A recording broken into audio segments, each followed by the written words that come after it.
Irmãos, a partir deste capítulo 9 do Evangelho de Mateus, perceberemos o início da crescente oposição à maravilhosa obra de Jesus Cristo. Quero que vocês observem, quando da leitura bíblica, os primeiros indícios de acusações a Jesus Cristo que finalmente mais adiante o levariam à sua própria morte. Logo no início, percebam, Jesus é acusado de blasfêmia pelo fato de se dizer capaz de fazer algo que somente Deus poderia fazer. Aqui, irmãos, os fariseus e líderes religiosos, apesar dos inúmeros milagres realizados por Jesus, faziam questão de fechar os seus olhos espirituais e, de forma proposital, desejavam apenas manter o seu próprio status social. Muito cuidado, irmãos. Muito cuidado com as suas motivações espúrias ou intenções que não guardam compromisso com a obra de Deus. Compreenda que se formos movidos pelos nossos egos e vaidades, certamente, então nos faltará revelação e provavelmente ficaremos cegos espiritualmente. E a Bíblia Sagrada segue nos contando. Tendo Jesus Cristo passado para outra margem do mar, trouxeram até ele um paralítico que estava deitado em uma cama. E Jesus, percebendo a fé daqueles homens, se dirige ao paralítico e lhe diz: coragem, filho, os seus pecados estão perdoados. Foi então que o mestre da lei pensou consigo mesmo: este homem está blasfemando contra Deus. Porém Jesus Cristo, sabendo bem o que se passava na mente daquele homem, se volta a ele e lhe diz: o que é mais fácil dizer a um paralítico? Os seus pecados estão perdoados? Ou levanta-te e ande. Pois vou mostrar a vocês que eu, o Filho do Homem, tenho o poder na terra para perdoar pecados. E então Jesus Cristo se volta paralítico e lhe diz em boa voz: levanta-te e anda, homem. Pegue a sua cama e vá para casa. E a Bíblia Sagrada nos conta de que imediatamente o homem se levantou e, feliz, foi para sua casa. E quando o povo assistiu tudo aquilo, todos ficaram muito admirados e com medo, porém louvavam a Deus por dar poderes aos seres humanos. E tendo Jesus saído dali, e estando caminhando pelo caminho, Jesus avista um cobrador de impostos, chamado Mateus, sentado no lugar aonde de costume os impostos eram pagos. E Jesus Cristo, se voltando a este homem, diz: venha comigo, Mateus. E Mateus se levantou e foi com ele. Mais tarde, enquanto Jesus jantava na casa de Mateus, muitos cobradores de impostos e outras pessoas de má fama chegavam e sentavam à mesa com Jesus. Foi então que alguns fariseus viram isto e perguntaram aos discípulos: por que o mestre de vocês come com os cobradores de impostos e com outras pessoas de má fama? E Jesus, tendo ouvido a pergunta, responde: os que têm saúde não precisam de remédio, mas os doentes sim. Agora vão e procurem entender melhor o que quer dizer este trecho das Escrituras. Eu quero que as pessoas sejam bondosas e não que me ofereçam sacrifícios de animais, porque eu vim para chamar os pecadores e não os bons. Foi então que alguns discípulos de João Batista chegaram próximo a Jesus e perguntaram: Senhor, por que razão nós e os fariseus jejuamos muitas vezes, mas os discípulos do Senhor não jejuam? Ao que Jesus Cristo responde: os convidados de um casamento não podem estar tristes enquanto o noivo estiver com eles. Mas chegará o tempo em que o noivo será retirado do meio deles. E então sim, eles irão jejuar. Ninguém usa um retalho de pano novo para remendar uma roupa velha, pois o remendo novo encolhe e rasga a roupa velha, aumentando o buraco. Assim como ninguém põe vinho novo em odres velhos, pois se alguém assim o fizer, os odres velhos rebentam e o vinho se perde. E estando Jesus Cristo falando todas essas coisas, um chefe religioso chega próximo a ele e de joelhos lhe diz: Senhor, a minha filha acabou de morrer. Por favor, Senhor, venha comigo e imponha suas mãos sobre ela, para que ela reviva. E a Bíblia Sagrada nos conta que Jesus Cristo e seus discípulos saíram com aquele homem. Foi então que certa mulher, que há 12 anos estava com uma hemorragia, veio por detrás de Jesus Cristo e tocou-lhe a capa. E Jesus, percebendo que saíra poder de si para curar aquela mulher, se vira para ela e lhe diz: coragem, minha filha, você sarou porque teve fé. E naquele mesmo momento, a mulher ficou curada. E tendo Jesus chegado à casa daquele chefe religioso, e percebendo o ambiente de enterro, uma grande multidão e certa confusão no local, Jesus Cristo se dirige a todos e diz: saiam daqui. A menina não morreu. Ela está apenas dormindo. E a Bíblia Sagrada nos conta de que muitos ali começaram a caçoar e zombar de Jesus Cristo. E logo que a multidão saiu, Jesus entrou no quarto da menina, pegou-a pela mão e ela se levantou. E a notícia a respeito disto se espalhou por toda aquela região. E Jesus, tendo saído daquele lugar, pelo caminho, 2 cegos começaram a segui-lo. E eles gritavam: Filho de Davi, tenha piedade de nós. E assim que Jesus entrou em casa, os cegos chegaram próximo a ele. Então Jesus perguntou aos cegos: vocês creem que eu posso curar vocês? Ao que os cegos responderam: sim, Senhor, nós cremos. Então Jesus Cristo se aproximou deles, tocou nos olhos e disse: que seja feita como vocês creram. E os olhos deles ficaram curados. E o versículo 30 inicia nos contando de que Jesus Cristo ordenou a estes homens que não contassem nada a respeito do milagre. No entanto, eles foram embora e espalharam as notícias a respeito de Jesus por toda aquela região. E no final do capítulo 9 do Evangelho de Mateus, Jesus ainda cura um homem que não podia falar porque estava dominado por demônios.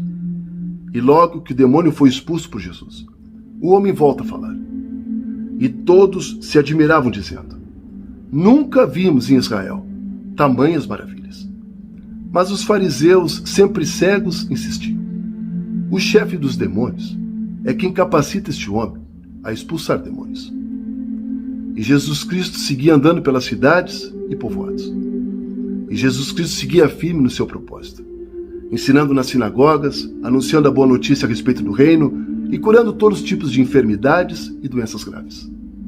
E estando Jesus Cristo fazendo tudo isto, ele percebe uma quantidade infinita de pessoas aflitas e abandonadas, exatamente como uma figura de ovelhas sem nenhum pastor. Foi então que Jesus Cristo diz a sua célere frase: a colheita é grande, mas os trabalhadores são poucos.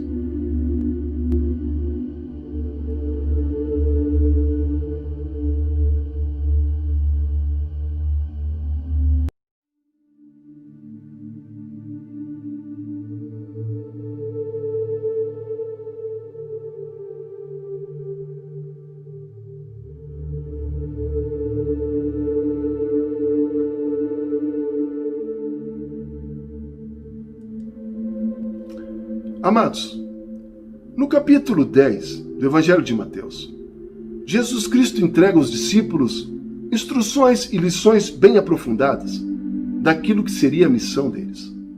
Perceba, irmãos, Jesus Cristo escolheu os 12 e os nomeou seus discípulos. É como se o olhar de Jesus Cristo estivesse sempre atento em meio às multidões e no pequeno grupo que sempre ficava com ele depois que a multidão se dispersava. Jesus procurasse por aqueles a quem pudesse confiar a sua tarefa e responsabilidades. Deus sempre está procurando por mãos boas e trabalhadoras para usar. Deus sempre se pergunta: a quem enviarei? E quem há de ir por nós? Te convido a ler Isaías, capítulo 6, versículo 8. Perceba, irmãos, no reino de Deus existem muitas tarefas. Existirá aqueles que deverão abandonar a sua pátria e percorrer o mundo em missões. Outros trabalharão na sua própria terra, com suas próprias mãos e talentos. E tudo isso será feito para a honra e glória do nosso Senhor. Alguns outros se utilizarão da sua própria mente para ensinar. Outros serão obreiros, dando sentido e função ao próprio corpo de Jesus Cristo. Seja como for, queridos, entenda que você é chamado por Deus para servir e ser luz para este mundo em trevas. Entenda que Jesus Cristo não obriga ninguém. Ele simplesmente nos convida a andar com Ele. Jesus não quer recrutas, mas sim voluntários dispostos a serem impactados por ele e com esta luz em nós, ajudarmos os outros a encontrarem também o caminho. E o capítulo 10 do Evangelho de Mateus segue nos ensinando. E tendo Jesus chamado os 12 discípulos, ele lhes confere autoridade para expulsar espíritos maus e curar todos os tipos de enfermidades. E a Bíblia nos relata de que estes eram os 12. Simão, também chamado Pedro, André, Tiago, João, Filipe, Bartolomeu, Tomé, Mateus, o cobrador de impostos, Tiago, filho de Alfeu, Tadeu, Simão e Judas Iscariotes, aquele que trairia Jesus Cristo. E esta era a missão dada pelo próprio Jesus Cristo a esses discípulos. Seguia dizendo Jesus: não vão aos lugares onde vivem os não-judeus, nem entrem em cidades onde moram os samaritanos. Pelo contrário, procurem as ovelhas perdidas do povo de Israel. Vão e anunciem isto: o reino dos céus está próximo. Cure os leprosos e outros doentes, ressuscitem os mortos e expulsem os demônios. Vocês receberam sem pagar, portanto, deem livremente. Não levem guardados no cinto nem ouro, nem prata. Nesta viagem, não levem sacolas, nem uma túnica a mais, pois o trabalhador tem o direito de receber o que precisa para viver. E quando entrarem numa cidade ou povoado, procurem alguém que queira recebê-los e fiquem hospedados ali. E quando entrarem nesta casa, digam: que a paz esteja nesta casa. E se as pessoas daquela casa receberem vocês bem, que a saudação de paz fique com elas. Mas se essas pessoas não receberem bem, então retirem a saudação. E se em alguma casa ou cidade as pessoas não quiserem recebê-los, saiam daquele lugar. E na saída, sacudam o pó de suas sandálias, como sinal de protesto a elas. Eu afirmo a vocês que isto é verdade. No dia do juízo, Deus terá mais pena da cidade de Sodoma e Gomorra do que daquelas cidades que não o receberam. Escutem o que vos digo. Estou mandando vocês como ovelhas para o meio de lobos. Portanto, sejam espertos como as cobras e sem maldade como as pombas. Tenham cuidado, pois vocês serão presos, levados ao tribunal e chicoteados. Por serem meus seguidores, vocês serão levados aos governadores e reis para serem julgados e falarão a eles e aos não-judeus sobre o verdadeiro evangelho. E quando levarem vocês para serem julgados, não fiquem preocupados com o que deverão dizer ou como irão dizer. Quando chegar o momento, Deus dará a vocês o que devem falar. Porque as palavras que disserem não serão de vocês mesmos, mas virão do Espírito do Pai, que estará com vocês. Todos odiarão vocês por serem meus seguidores, mas quem ficar firme até o final será salvo. Quando vocês forem perseguidos em uma cidade, fujam para outra. Eu afirmo a vocês que isto é verdade. Vocês não acabarão o seu trabalho antes que venha o Filho do Homem. Nenhum aluno é mais importante do que seu mestre. Nenhum empregado mais importante que seu patrão. Portanto, o aluno deve ficar satisfeito em ser como seu professor, e o empregado em ser como seu patrão. Se o chefe da família é chamado de Beelzebu, então as pessoas desta família serão xingadas de nomes ainda piores. Portanto, não tenham medo de ninguém. Tudo o que está coberto vai ser descoberto, e tudo o que está escondido será conhecido. O que estou dizendo a vocês na escuridão, repito na luz do dia. E o que vocês ouvirem em segredo, anunciem abertamente. Não tenham medo daqueles que matam o corpo, mas não podem matar a alma. Porém, tenham medo de Deus, que pode destruir no inferno tanto a alma como o corpo. Compreendo que até o fio dos vossos cabelos estão todos contados. Portanto, não tenham medo, pois vocês valem muito mais do que muitos passarinhos. Se uma pessoa afirmar publicamente que pertence a mim, então eu, também, no dia do juízo, afirmarei diante do Pai que ela pertence a mim. Mas se uma pessoa disser publicamente que não pertence a mim, eu também, no dia do juízo, direi ao Pai que não a conheço.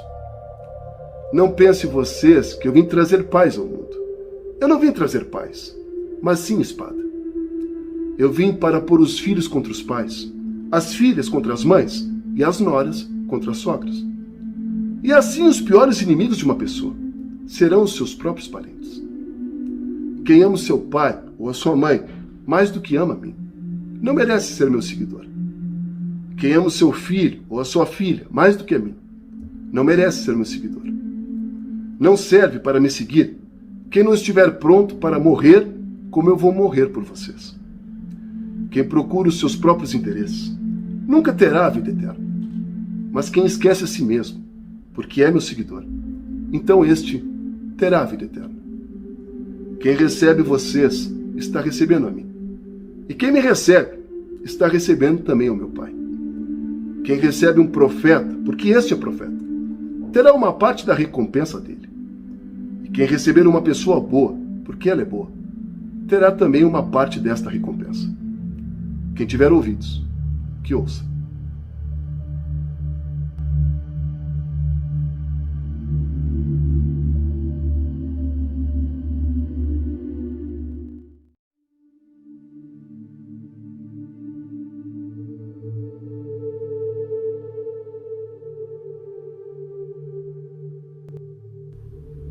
Irmãos, chegou o momento tão esperado de tentarmos juntos encontrar maneiras de aplicar os ensinos dos capítulos 9 e 10 do Evangelho de Mateus em nossas vidas pessoais. Particularmente falando, irmãos, já no início do capítulo 9 deste Evangelho, temos duas situações contrastantes que, se observarmos bem, faz parte do cotidiano de nossas vidas. Encontramos no versículo 2 do capítulo 9 Jesus Cristo falando: Filho, tem de bom ânimo, os teus pecados estão perdoados. E após ter visto a imensa fé daqueles homens que trouxeram o paralítico até ele, Jesus Cristo também observa pessoas descrentes ao seu redor. Estas pessoas descrentes ali estavam representadas pelos escribas. Perceba, irmãos, compreenda que em nossas vidas nós sempre precisaremos decidir se iremos acreditar na mão poderosa do nosso Deus ou se, infelizmente, tudo não passa apenas de obra do acaso. Existe um jargão cristão que diz: a fé move montanhas. Provavelmente extraída da mensagem de Jesus, que está descrita lá em Marcos, capítulo 11, versículo 23, onde Jesus nos diz: em verdade te asseguro, que qualquer um que disser a este monte, erga-te e te lança ao mar. Agora atente para o detalhe, e não duvidar em seu coração, mas crer que fará aquilo que disser. Então tudo o que disser lhe será realizado. Esse é o segredo, irmãos. Acreditar sem duvidar. E é justamente por isto, meu irmão e minha irmã, que por meio deste vídeo hoje, eu quero convidar gentilmente a não apenas confessar Jesus Cristo, mas crer de toda a tua força, alma e entendimento de que Ele, Jesus, tem poder para mudar qualquer realidade em sua vida. Eu não sei o que você tem passado, meu irmão e minha irmã. Eu não sei das tuas lutas, dificuldades, desertos e dores. Mas Jesus Cristo sabe. Ele apenas espera um aceno confiante da tua parte. Jesus apenas aguarda pelo teu sim sem duvidar. Ele anseia por te transformar de dentro para fora, de modo que você pare de se parecer com o mundo e passe a ser parecido com ele. Jesus Cristo curou inúmeras pessoas, irmãos. Jesus curou paralíticos, coxos, cegos, doentes. Jesus reviveu pessoas. Jesus acalmou tempestades. Jesus Cristo é poderoso e nada, absolutamente nada, é impossível para ele. Sabe qual é o maior defeito, irmãos, que todos nós, seres humanos, temos? É, no mais das vezes, querer olhar para Jesus com a nossa perspectiva humana. É olhar para Jesus por meio das nossas limitações. É querer olhar para Jesus Cristo por meio das nossas fraquezas. E ao agirmos assim, queridos, nossos olhos humanos, nossa percepção terrena, ela é insuficiente para compreender a grandeza e magnitude do nosso Deus. Peça a Deus pelo poder do Espírito Santo. Peça a Deus que Ele te dê olhos espirituais, desgarrados deste mundo infeliz. Peça a Deus por misericórdia sobre a tua vida, irmão. Reconheça as tuas precariedades, as tuas limitações. Pare de querer abraçar o mundo e agradar a todos Isso só vai te enlouquecer, irmão. Aprenda a estar na presença de Deus com qualidade e tempo. E peça ajuda sobrenatural a Jesus Cristo para prosseguir em sua vida. Jesus te ama, irmão, mas compreenda. Você precisa parar de se sabotar. É hora de crescer na fé. É hora de maturarmos. E é o que estamos juntos, fazendo por meio deste curso. Te vejo no próximo vídeo.